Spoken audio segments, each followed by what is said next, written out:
Olá, bom dia. Hoje é quinta-feira, dia 10 de junho. Nessa edição você vai ver que a inflação para maio foi a maior em 25 anos.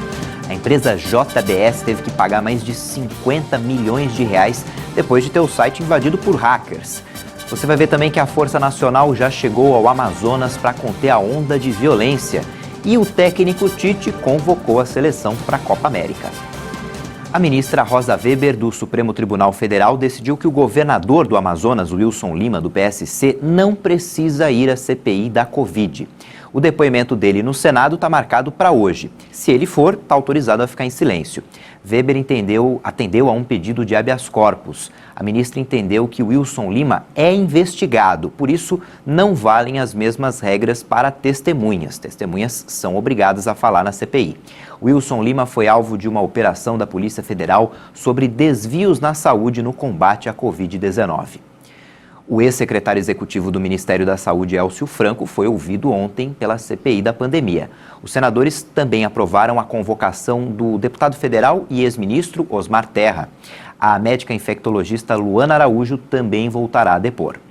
O depoimento de Élcio Franco, ex-secretário executivo do Ministério da Saúde durante a gestão de Eduardo Pazuello, tratou em grande parte da aquisição de insumos e negociação de compra de vacinas. O coronel da reserva esteve no cargo entre junho de 2020 e março de 2021 e era o segundo nome mais importante no Ministério da Saúde naquela época. Élcio Franco disse aos senadores que tratou da compra de vacinas com farmacêuticas e declarou que os estados receberam recursos para o combate à pandemia. Inclusive, afirmou que em janeiro, ápice da crise, o Amazonas recebeu verbas para a compra de oxigênio. O ex-secretário defendeu a modernização do sistema de transparência orçamentária, pois, segundo ele, o Ministério da Saúde não tem como rastrear como, de fato, os recursos estão sendo aplicados pelos estados e municípios. Sobre a compra de vacinas, Élcio Franco disse que muitas conversas foram realizadas, mas que barreiras legais foram impostas, pois a lei veta a compra de vacinas que não sejam aprovadas pela Anvisa. Além disso, havia muita incerteza sobre a eficácia de alguns produtos. O desenvolvimento da vacina,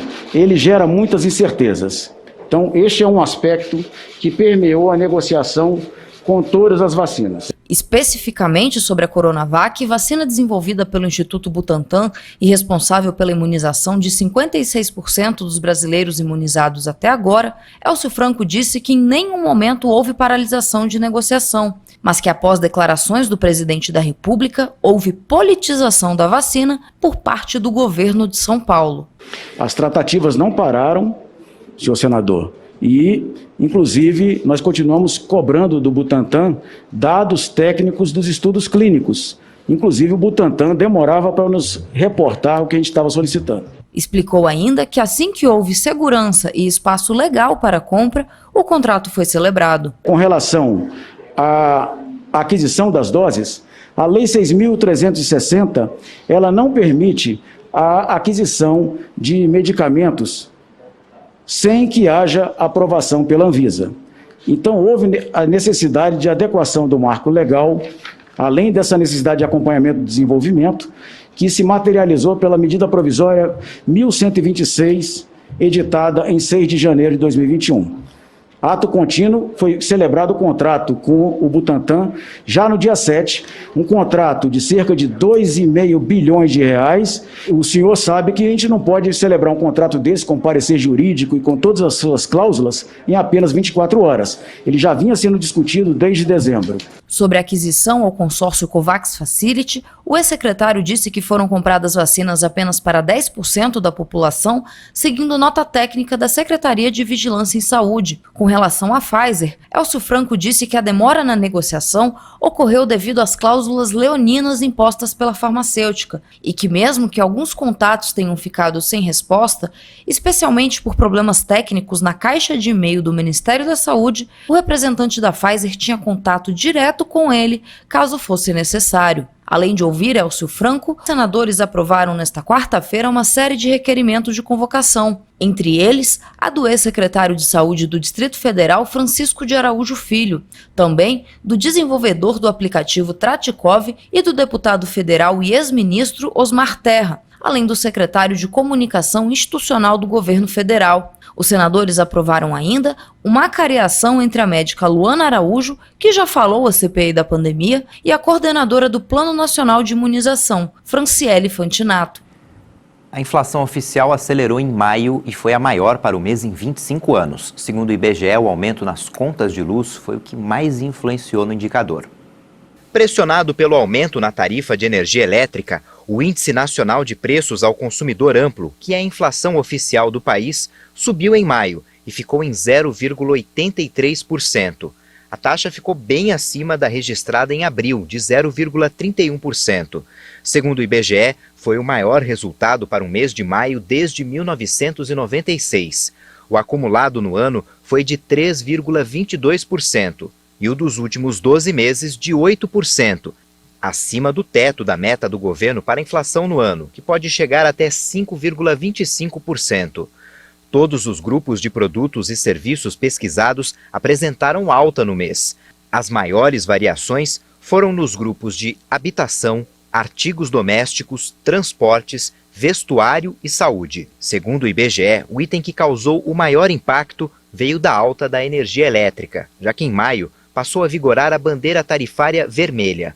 Outros itens que pesaram no bolso dos consumidores foram o gás de botijão, gás encanado, gasolina, etanol e óleo diesel. No ano, a gasolina acumula alta de 24,7% e em 12 meses de 45,8%. O presidente Jair Bolsonaro participou ontem de um culto evangélico em Anápolis, em Goiás. O presidente lembrou como foi difícil chegar ao Palácio do Planalto. Além de um atentado que quase provocou a sua morte, disse que o pleito foi fraudado para haver segundo turno. Falou sobre as dificuldades de um presidente em primeiro mandato e dos problemas causados pela Covid na economia e na morte das pessoas, que seriam menores do que o que vem sendo divulgado segundo ele. Bolsonaro fez questão de dar um recado que classificou de super importante a todos os brasileiros. De tudo isso que eu falei, o mais importante, somos um país de mais de 90% de cristãos. Essa fé nos mantém vivos, nos mantém esperançosos. Não queira a minha cadeira. Só uma coisa me conforta, que se eu não estivesse lá, estaria um poste no meu lugar, um poste vermelho. E daí, com toda certeza, estaríamos num caminho da Venezuela ou da nossa Argentina. Acredite em Deus, Ele nos salvou. Ele tem um propósito para cada um de nós. E nós, com fé, com vontade, e dobrando os joelhos para eles, nós atingiremos o nosso objetivo, uma grande nação para todos nós. Em Palmas, no Tocantins, o dia deve ser quente. A temperatura mínima na região é de 25 graus, a máxima hoje pode chegar a 34 graus. Vamos ver como é que fica o tempo hoje em todo o país. Nesta quinta-feira, as áreas de instabilidade que já atuam no centro-sul do país serão reforçadas pelo avanço de uma frente fria. O tempo fica instável e chove a qualquer hora em praticamente toda a região sul, no estado de Mato Grosso do Sul e em áreas do sul e leste de São Paulo. A chuva mais intensa e volumosa se concentra na Grande Porto Alegre, no oeste de Santa Catarina, norte do Paraná e até em áreas do Pantanal de Mato Grosso do Sul. Na Grande São Paulo, o dia ainda começa com aberturas de sol e deve chover já no início da tarde. As pancadas se concentram no fim do dia, no estado do Rio de Janeiro, na Grande Belo Horizonte e também sobre a região de Vitória. Dia de sol e chuva passageira nas capitais da costa leste do Nordeste e entre Teresina e Fortaleza. Já nas regiões de São Luís, Macapá e Boa Vista, o tempo fica ainda mais instável, com risco para chuva volumosa. Em grande parte das outras áreas do norte do Brasil, o dia será de sol, com pancadas de chuva isoladas a partir da tarde. O tempo continua firme nas demais áreas do Brasil, inclusive nas capitais Goiânia, Brasília e Palmas. Os maiores volumes de chuva desta quinta-feira serão observados no norte paranaense, onde pode chover até 50 milímetros. Nas capitais Florianópolis, Campo Grande e Belém, os acumulados devem ficar em torno dos 30 milímetros. A mínima prevista no Rio de Janeiro é de 17, máxima de 29 graus, e em Cuiabá, mínima de 20, máxima de 35 graus. A mínima em Palmas é de 21 graus e não 25, como eu tinha falado. A Caixa Econômica Federal libera hoje para saques e transferências a segunda parcela do auxílio emergencial para os nascidos no mês de julho que não fazem parte do programa Bolsa Família. A terceira parcela para esse grupo vai ser depositada na conta social no dia 6 de julho. Depois do intervalo, a gente mostra que o Brasil registrou mais 2.700 mortes por Covid-19. A gente vai falar também da vacinação. A cidade do Rio de Janeiro vai vacinar quem tem mais de 50 anos. Voltamos já.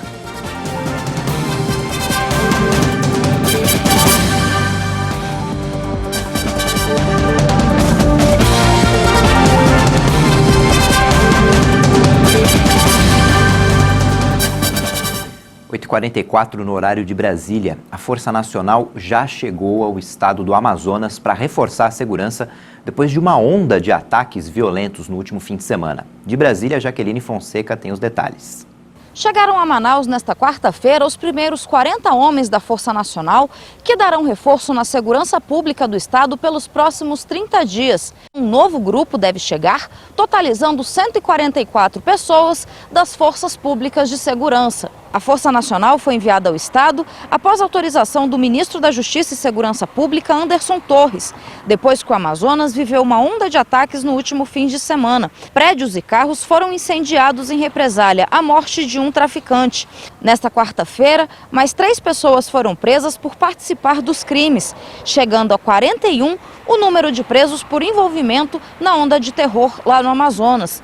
Nesta quarta-feira, com a chegada da Força Nacional, o governador do estado, Wilson Lima, se reuniu com o coordenador de planejamento e operações da Força Nacional para traçar estratégias de atuação no estado.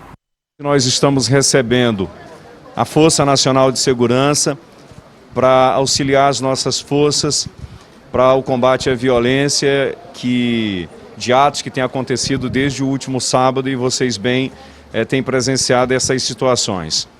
Não nos resta dúvida que essa ação é uma reação a todo o enfrentamento que a gente tem feito com relação ao tráfico de drogas. Que a Força Nacional, a existência dela é exatamente para prestar apoio aos estados. A Força Nacional ela é composta por efetivo dos respectivos estados brasileiros, do Brasil e o Distrito Federal. Então, o nosso norte é apoiar realmente os estados em momentos de crise. A gigante mundial do setor de carnes, a JBS, fez um pagamento de 11 milhões de dólares ou 55 milhões de reais em bitcoins a hackers, para que os sistemas da empresa fossem liberados depois do ataque que aconteceu no final de maio. A revelação foi feita pelo diretor executivo da JBS nos Estados Unidos, André Nogueira, ao Wall Street Journal. Nogueira diz que foi muito doloroso pagar os criminosos, mas, segundo ele, foi feito o correto para os clientes da companhia. O valor pago aos hackers equivale a 55 milhões de reais. A JBS havia indicado às autoridades americanas que estava sendo alvo de um cyberataque proveniente de uma organização criminosa, provavelmente sediada na Rússia. Os servidores em que se baseiam seus sistemas de informática na América do Norte e na Austrália foram atacados, paralisando as atividades do grupo na Austrália e suspendendo algumas linhas de produção nos Estados Unidos. O Brasil já se aproxima de 480 mil mortes por Covid-19. A média móvel de óbitos segue estável em cerca de 1.700 mortes por dia. Com mais 2.723 mortes pela Covid-19 registradas em 24 horas, o Brasil tem 479.515 vítimas da doença desde o início da pandemia. De um dia para o outro, o país somou mais 85.748 novos casos de contágio pelo coronavírus. Com isso, o país já confirmou mais de 17.122.000 diagnósticos. De acordo com o Ministério da Saúde, a média móvel de mortes no país é de 1.687 vítimas por dia. A variação, que está abaixo de 2.000 óbitos há quase um mês, indica a tendência de estabilidade, assim como a média de novos casos, que está em 57.542 confirmações por dia. Avaliando os números de vítimas por regiões, hoje aparecem 7 estados com alta nas mortes: Amazonas, Ceará, Mato Grosso do Sul, Pernambuco, Rio Grande do Norte e Roraima. Em estabilidade estão 17 unidades da federação: Acre, Alagoas, Amapá, Bahia, Distrito Federal, Goiás, Maranhão, Pará, Paraíba, Paraná, Piauí, Rio Grande do Sul, Rio de Janeiro, Santa Catarina, São Paulo, Sergipe e Tocantins. E somente 3 estados registram queda: Espírito Santo, Minas Gerais e Rondônia. O prefeito do Rio de Janeiro, Eduardo Paes, anunciou que a cidade vai vacinar todos os moradores com mais de 50 anos até a próxima semana. Na publicação, Eduardo Paes parabenizou e agradeceu ao Ministério da Saúde, à Fiocruz e ao Instituto Butantan. O prefeito escreveu: "Aqui não paramos de agir para acelerar a vacinação. Vai aí a boa notícia. Semana que vem vamos vacinar todos com mais de 50 anos de idade. Inclusive eu na quinta, mãos dadas. Preparem seus braços." Segundo o calendário divulgado pelo prefeito, a semana começa com a vacinação de pessoas com 53 anos na segunda-feira. Na terça, vacinam-se os que têm 52 anos. O calendário será suspenso na quarta para a imunização dos profissionais da educação. Na quinta-feira será a vez de quem tem 51 anos. Na sexta-feira, dia 18, serão vacinadas todas as pessoas com 50 anos.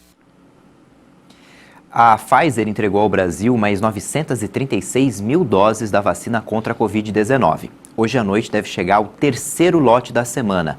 No Brasil, mais de 76 milhões e 117 mil doses de vacinas contra a Covid já foram aplicadas. Vamos para o balanço do Ministério da Saúde e das secretarias estaduais. Por enquanto, 52 milhões e meio de brasileiros receberam a primeira dose, o que dá 24,82% da população. E mais de 23 milhões e meio de brasileiros receberam a segunda dose. De um dia para o outro, foram aplicadas 1 milhão e 7 mil doses. Os estados que mais vacinaram a população na proporção são Mato Grosso do Sul, Rio Grande do Sul e Espírito Santo. A Agência Nacional de Vigilância Sanitária autorizou a realização da chamada fase clínica dos estudos da Butanvac. O Instituto Butantan já está fabricando a vacina, que pela primeira vez vai ser testada agora em humanos. 6 mil voluntários com mais de 18 anos deverão ser imunizados em todo o país. Vão ser 2 aplicações, 2 doses, no intervalo de 28 dias. Esse imunizante deve ser o primeiro do tipo com produção 100% nacional. Uma frase polêmica, o presidente argentino Alberto Fernandes falou sobre as origens dos povos latino-americanos. Foi numa visita ao primeiro-ministro, uma visita do primeiro-ministro espanhol Pedro Sánchez a Buenos Aires. Além dos políticos, participavam do encontro na Casa Rosada diversos empresários. Durante o discurso, Fernandes fez declarações que repercutiram negativamente nas redes sociais. O presidente afirmou que os mexicanos vêm de indígenas, brasileiros da selva e argentinos da Europa. Pero particularmente também sou europeísta. Mas particularmente eu também sou um pró-europeu. Sou alguém que acredita na Europa. Por causa da Europa, Octávio Paz escreveu uma vez que os mexicanos saíram dos índios, os brasileiros saíram da selva, mas nós, os argentinos, viemos dos navios. E eram navios que vinham de lá, da Europa. Os argentinos chegamos dos barcos. E eram barcos que vinham dali, Europa. Horas depois, Fernandes se desculpou no Twitter. Na mensagem, o presidente argentino disse que o país recebeu mais de 5 milhões de imigrantes que viviam com os povos nativos e que se orgulha da diversidade argentina. O vídeo com a afirmação se tornou viral e reações foram registradas no Brasil. O senador brasileiro Ciro Nogueira escreveu no Twitter que, depois de ler as declarações de Fernandes, começou a entender melhor porque, após a Segunda Guerra Mundial, criminosos de guerra nazistas se esconderam na Argentina. Ontem, o técnico Tite fez a convocação dos jogadores que vão participar da Copa América. Com poucas mudanças no elenco que atuou pelas eliminatórias, o técnico Tite anunciou a convocação dos atletas que vão participar da Copa América. O jogo de estreia é contra a Venezuela no próximo domingo, às 6 da tarde, no estádio Mané Garrincha, em Brasília. Os 24 atletas convocados são goleiros Alisson do Liverpool, Ederson do Manchester City e o Everton, que atua pelo Palmeiras. Nas laterais aparecem Danilo do City, Emerson, que joga pelo Betis da Espanha, Alexandro da Juventus e Renan Lodi do Atlético de Madrid. Jogadores para a zaga: Felipe, também do Atlético de Madrid, o atual campeão da Liga dos Campeões pelo Chelsea, Thiago Silva, Marquinhos do Paris Saint-Germain e Éder Militão do Real Madrid. O meio-campo vai contar com Casimiro do Real Madrid, também Douglas Luiz do Aston Villa, Fabinho do Liverpool e Fred do United. Também foram convocados o camisa 7 do Flamengo, Everton Ribeiro, e Lucas Paquetá do Lyon da França. Para o ataque estão na lista Everton Cebolinha do Benfica, Roberto Firmino do Liverpool, Gabriel Barbosa do Flamengo, Gabriel Jesus do City e o craque Neymar do PSG, além de Richarlison do Everton e Vinícius Júnior, que veste a camisa do Real Madrid.